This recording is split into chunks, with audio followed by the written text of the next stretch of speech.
Assalamualaikum warahmatullahi wabarakatuh.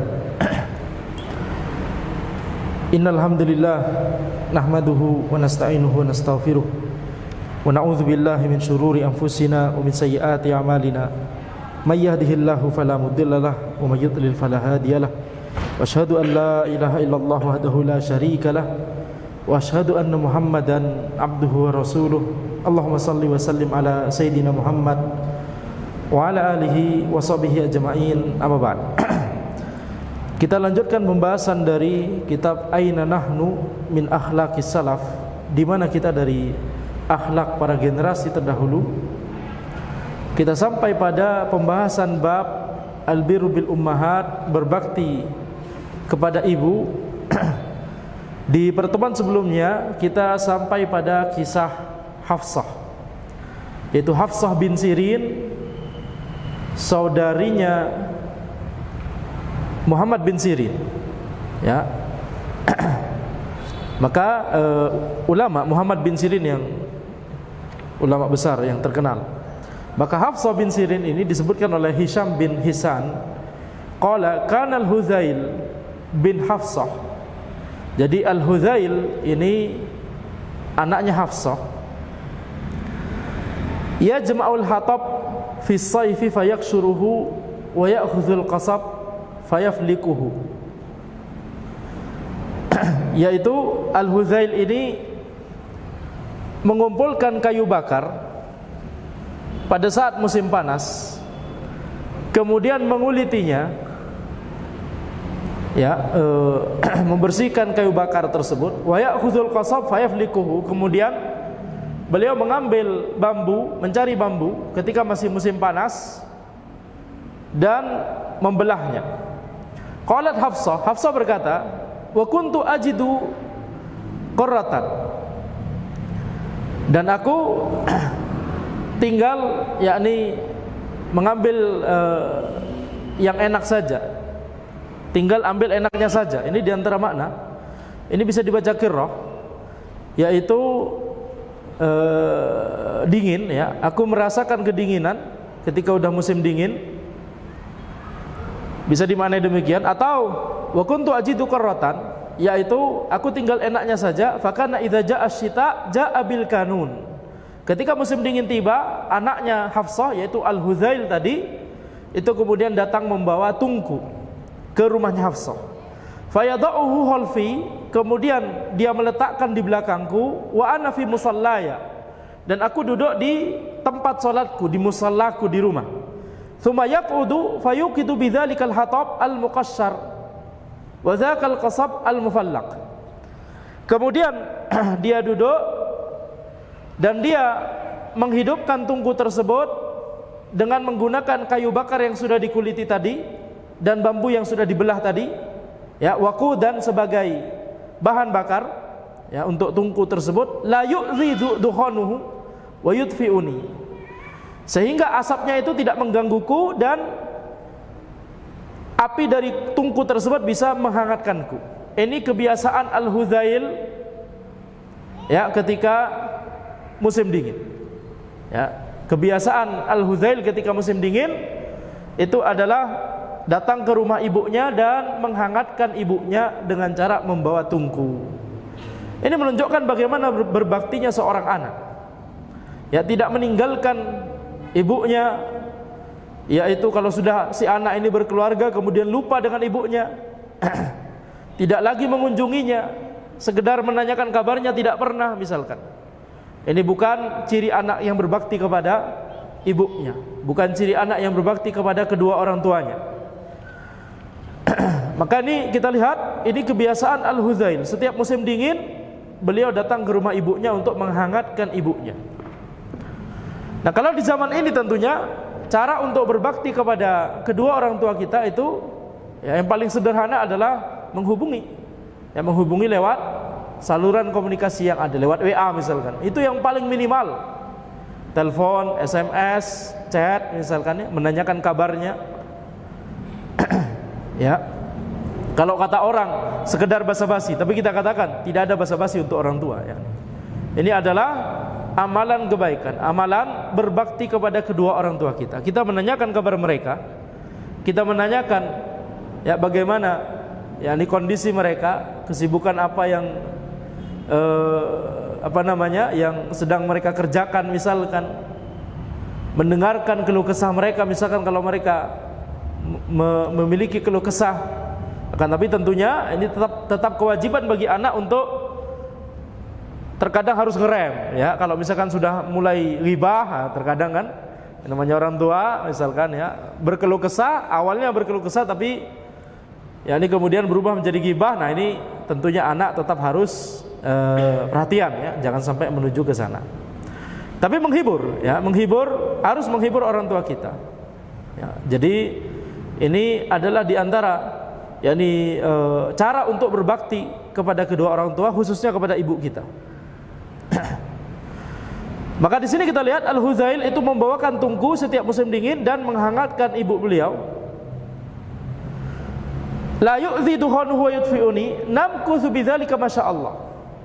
Ini terjadi beberapa lama, beberapa tahun sesuai dengan apa yang dikehendaki oleh Allah Subhanahu wa taala. Ini rutinitas setiap tahun, setiap musim dingin. Qalat wa indahu man yakfihi law arada dzalik. Hafsah kemudian berkata, seandainya Al-Hudzail itu mau, dia punya orang-orang yang bisa dia suruh. Ya mungkin asistennya, pembantunya, karyawannya misalkan. Ada orang-orang yang sebenarnya bisa dia suruh untuk melakukan hal tersebut. Datang ke rumah orang tuanya, kemudian menghidupkan tungku, memastikan tungkunya tersebut apinya terus nyala begitu ya, karena di zaman dahulu tungku pakai kayu bakar. Nah, begitu kita harus memastikan apinya selalu nyala. Maka wa indahu man yakfihi law arada dzalik. Kalau seandainya dia mau, dia bisa menyuruh orang atau mempekerjakan orang khusus untuk pekerjaan ini setiap musim dingin. Akan tapi itu tidak dilakukan oleh Al-Hudzail. Maka ini menunjukkan bagaimana berbaktinya seorang anak kepada orang tuanya. Ya. Jadi paling utama adalah melaksanakan sendiri, membantu sendiri dengan tangan kita sendiri, dengan harta kita sendiri, dengan tenaga kita sendiri, dengan waktu kita sendiri. Ya, walaupun misalkan kita bisa menyuruh orang lain misalkan, atau mempekerjakan orang lain misalkan, bisa jadi. Akan tapi yang paling utama adalah seorang anak tersebut membantu orang tuanya langsung. Ya, membantu di sini bisa perbuatan sehari-hari, ya, aktivitas sehari-hari itu akan sangat menyenangkan orang tua kita.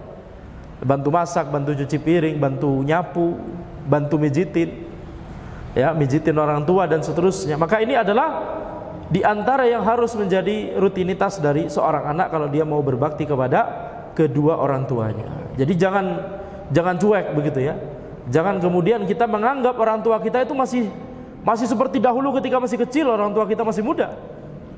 Ya, semakin kita besar, semakin kita dewasa, orang tua kita semakin sepuh. Ya, bisa jadi mulai ada nggak enak badan begitu ya, sakit punggung, dulunya nggak pernah, dulunya kuat sekali, bugar, masya Allah. Kan tapi makin lama makin sepuh. Kita semakin tua, orang tua kita juga semakin sepuh. Jadi kita harus menggunakan kesempatan yang masih ada. Ini kesempatan emas, ya, untuk berbakti kepada kedua orang tua kita. Dan belum tentu orang tua kita yang duluan yang dijemput oleh ajal, ya. Bisa jadi kita duluan. Jadi maksud perkataan ana, mumpung ada kesempatan, itu bukan maksud ana adalah kita ya menunggu detik-detik. Yani tidak ada jaminan ya, antum umurnya lama, kita umurnya lama. Kita semua tidak tahu ajal kita kapan.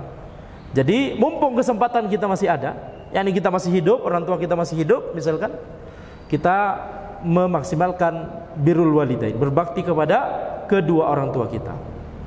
Nah, kalau sudah meninggal misalkan bagaimana? Ya, maka berbaktinya adalah dengan mendoakan mereka. Mendoakan supaya dosa-dosa mereka diampuni oleh Allah Subhanahu wa taala, mendoakan supaya mereka diberikan nikmat kubur oleh Allah Subhanahu wa taala, mendoakan supaya mereka itu dijauhkan oleh Allah Subhanahu wa taala dari azab kubur. Jadi semakin kita mempelajari ilmu syar'i, semakin bisa kita banyak meminta, berdoa kepada Allah Subhanahu wa taala. Ya, semakin kita bisa merasakan makna dari yakni ucapan doa Rabbighfirli wali walidayya warhamhuma kama rabbayani shaghira. Ya, doa tersebut semakin kita bisa pahami maknanya, semakin bisa kita tadabburi. Ini tergantung pada bagaimana ilmu syar'i kita, pemahaman ilmu kita. Semakin kita memahami tentang tauhid, semakin kita memahami tentang nama dan sifat Allah, semakin kita dimudahkan oleh Allah Subhanahu wa taala untuk bisa khusyuk dan bisa sungguh-sungguh ketika berdoa kepada Allah Subhanahu wa taala. Tentunya berbeda antara seseorang yang dia itu paham salah satu nama Allah adalah As-Sami' Al-Basir, Maha mendengar, Maha melihat, ya. Dan dia bisa memahami bahwa hanya Allah Subhanahu wa taala yang bisa mengabulkan doa. Allah Subhanahu wa taala Maha mampu, Al-Qadir wal Muqtadir, ya, Maha mampu, Maha berkuasa untuk mengabulkan doa-doa kita, untuk menghapuskan dosa-dosa kedua orang tua kita, untuk memberikan nikmat kubur kepada misalkan tadi ya kedua orang tuanya sudah meninggal. Maka ini adalah yakni cerminan dari pemahaman kita terhadap ilmu syar'i. Semakin kita paham ilmu syar'i, maka semakin kita dimudahkan oleh Allah untuk berdoa, semakin khusyuk dan semakin paham dengan makna doa tersebut yang kita ucapkan. Taib.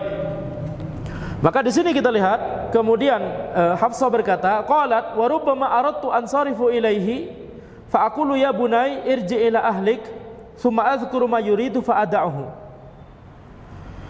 Hafsah berkata,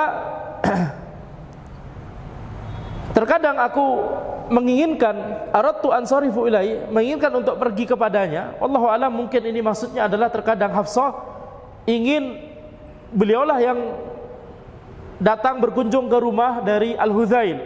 Allahu a'lam, mungkin ini maknanya. Ini di pertemuan sebelumnya ana baca kalimat ini dan ana terjemahkan, tapi ya tidak langsung paham apa makna dari kalimat ini. Wa rubbama aradtu ansarifu ilaihi. Jadi bisa jadi terkadang aku ingin untuk pergi ke rumahnya, yang namanya orang tua. Terkadang tidak mau kalau anak yang datang ke rumah orang tua terus begitu ya. Apalagi ini zahirnya adalah Al-Hudzail sendiri yang datang untuk bawa tungku untuk kemudian untuk memanaskan. Terkadang bisa jadi kangen cucu, betul tidak?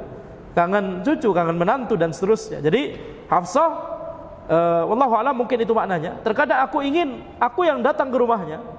Fa aqul ya bunai irji ila ahlik.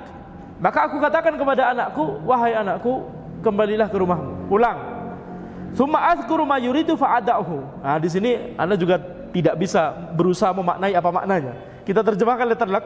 Kemudian aku menyebutkan apa yang dia, antara menyebutkan atau mengingat, aku menyebutkan atau mengingat apa yang dia inginkan, kemudian aku tinggalkan. Tidak paham apa maknanya.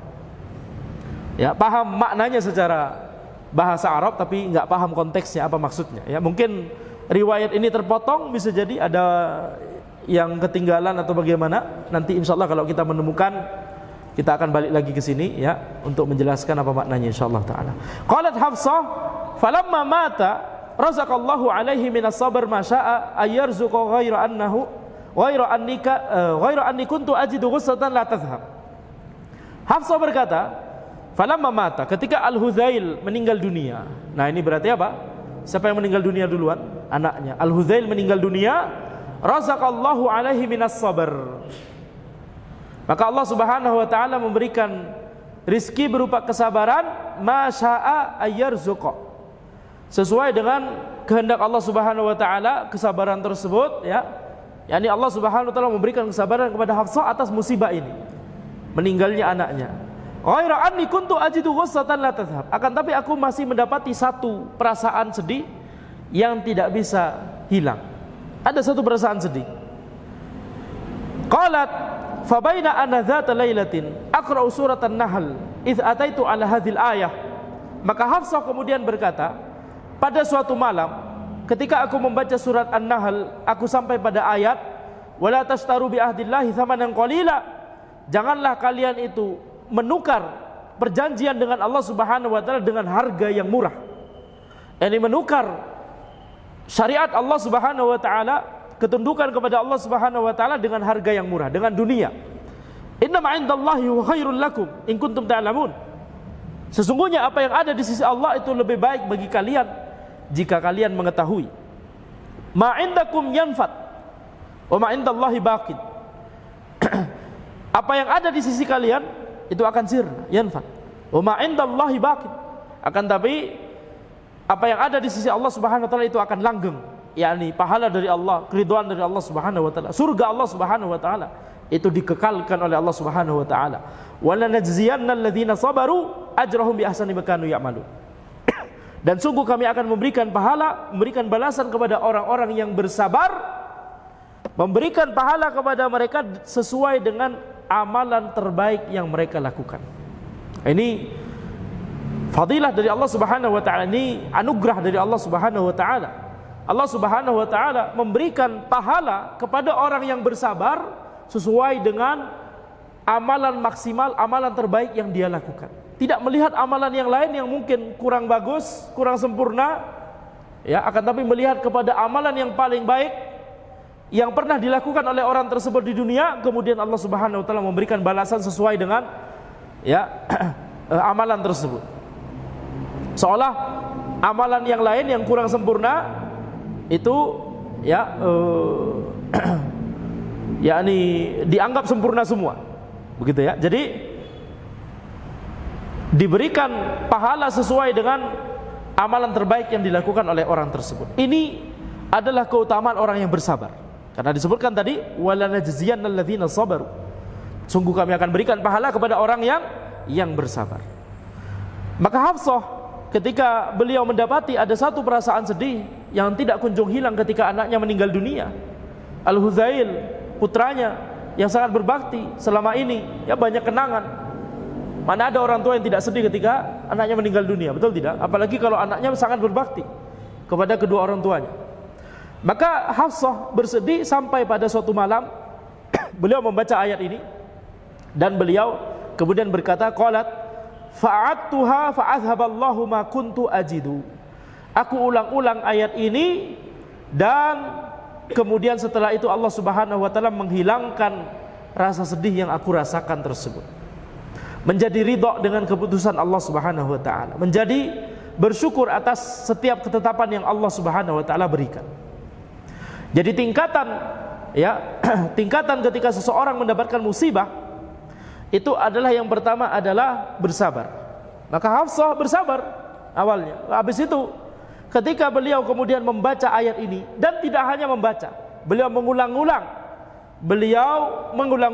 Maka para ulama mengatakan mengulang-ulang ayat, mengulang-ulang hadis ini adalah metode yang paling baik ya, di antara metode yang paling baik untuk mentadabburi ayat dan hadis tersebut, mengulang-ulangnya. Makanya wajib bagi para penuntut ilmu untuk murojaah ya, untuk murojaah. Jadi mengulang-ulang ayat, mengulang-ulang hadis itu bisa membantu kita untuk semakin memahami makna ayat atau hadis tersebut. Dan di antara faedah yang kita dapatkan di sini kita lihat bahwa perasaan sedih ya itu bisa hilang ketika kita membaca Al-Qur'an dan juga membaca sabda Nabi Muhammad SAW. Jadi penyakit yang menjangkiti misalkan mental seseorang misalkan, atau psikologi seseorang, psikis seseorang, itu obatnya yang pertama yang harus dia tuju itu adalah Al-Qur'anul Karim dan hadis-hadis Nabi Muhammad SAW. Itu yang harus dia ulang-ulang. Bukan dengerin musik dengan alasan untuk terapi, bukan. Haram. Ya, justru Allah Subhanahu wa taala sudah memberikan obatnya, yaitu Al-Qur'an dan sabda Nabi Muhammad SAW. Qala Hisham wa kanat lahu lakhah. Hisham berkata bahwa Al-Hudzail ini memiliki unta yang banyak susunya, menghasilkan banyak susu, memproduksi banyak susu. Ini ketika Al-Hudzail masih hidup ya. Qalat Hafsah kemudian bercerita, kana yab'atsu ilayya bihalbatin bil ghadati fa aqul ya bunai innaka la ta'lamu anni la ashrabuhu ana sha'imah. Hafsah berkata bahwa pada suatu hari Al-Hudzail itu membawa susu tersebut pada suatu pagi kepada ibunya, kepada Hafsah. Kemudian Hafsah berkata, wahai anakku, sungguh engkau mengetahui bahwa aku tidak bisa meminumnya, aku sedang puasa sunnah. Fayaqul, kemudian Al-Hudzail berkata, ya Ummal Hudzail, wahai ibunya Hudzail, inna atyabal laban ma bata fi duru'il ibil. Sesungguhnya susu yang paling baik itu adalah susu yang bermalam di kantung susunya unta semalaman, kemudian paginya baru, yakni maksudnya adalah ini baru diperah. Baru diperah pagi itu langsung diminum segar berarti. Itu maksudnya. Isqihi man syi'ti. Ya, berikan minum, silakan berikan minum susu ini kepada siapapun yang engkau kehendaki. Yani Al-Hudzail di antara salah satu bentuk perbuatan beliau berbakti kepada ibunya itu adalah membawakan susu. Sesederhana ini. Membawa makanan, bawa oleh-oleh, ya, memberikan hadiah. Ya, tidak harus yang mahal, tidak harus banyak, ya.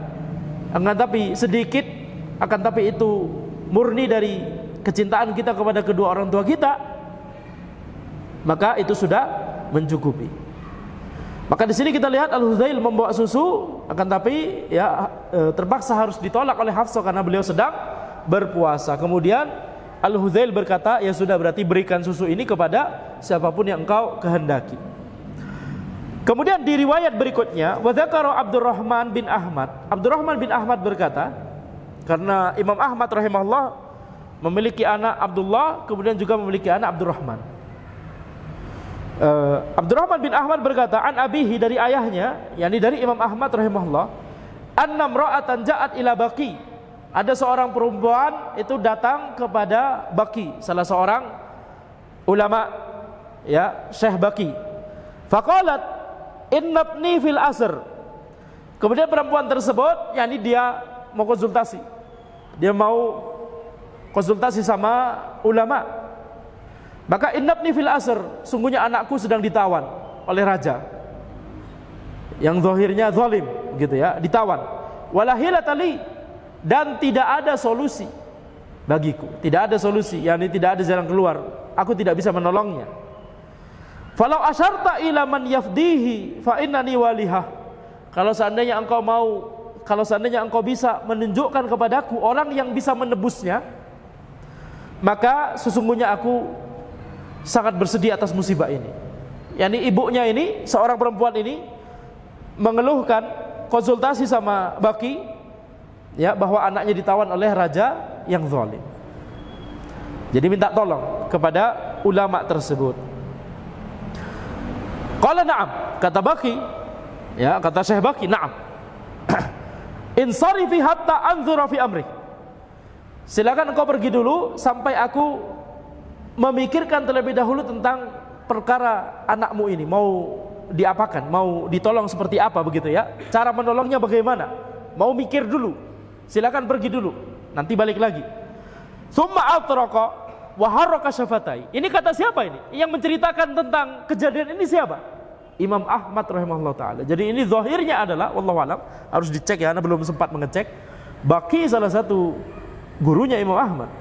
Ya, tapi ini harus dicek. Ya, ini harus dicek. Apakah Imam Ahmad melihat langsung atau ini juga beliau mendapatkan riwayat dari orang lain? Akan tapi zahirnya adalah ini melihat langsung, karena tidak ada disebutkan, ya, sanad setelah Imam Ahmad rahimahullah. Summa atraqa wa harraka syafatai. Kemudian Baqi ini kemudian menundukkan kepala beliau, kemudian menggerak-gerakkan bibir beliau, qomat kamit, mengucapkan sesuatu. Summa ba'da muddatin ja'atil mar'atu bibniha. Kemudian setelah beberapa lama, wallahu alam mungkin berapa hari, ya, itu zahir yang paling masuk akal. Berapa lama ini maksudnya mungkin ya beberapa hari. Dan kayaknya nanti ada isyarat yang itu menunjukkan bahwa ini adalah beberapa hari. Taib, inam. Jadi setelah beberapa hari, kemudian perempuan tersebut datang lagi bersama anaknya. Anaknya sudah bebas. Faqala kuntu fi yadi Malik. Kemudian anaknya tersebut bercerita kepada Baqi. Waktu itu aku ditawan oleh raja. Fabaina ana fil amal. Maka ketika aku sedang bekerja, ini wallahu alam mungkin zahirnya adalah disuruh kerja paksa.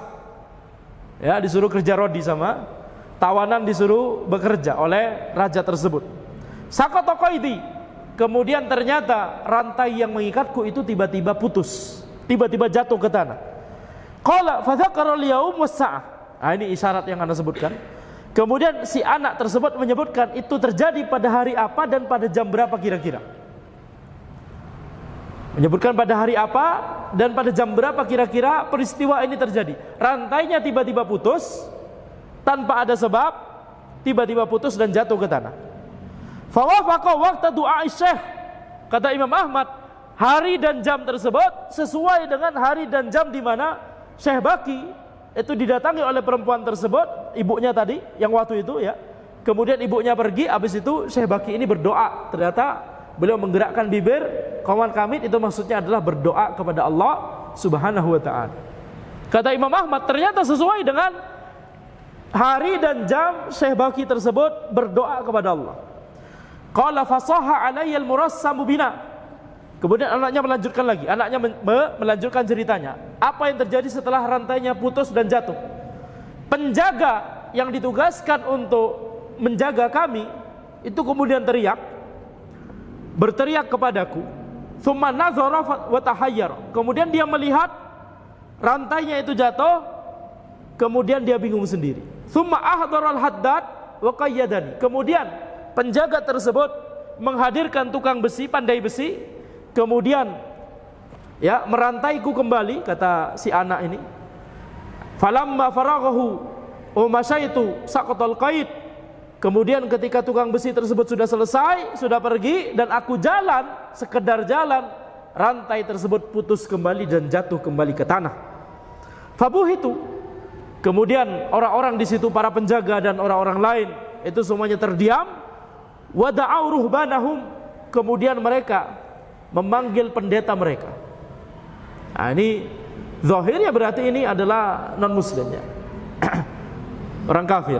Faqalu alaka walidah. Kemudian pendeta tersebut berkata kepada si anak, apakah engkau memiliki ibu? Qultu na'am. Ya, si anak berkata na'am. Qalu wa faqa du'aha al-ijabatu.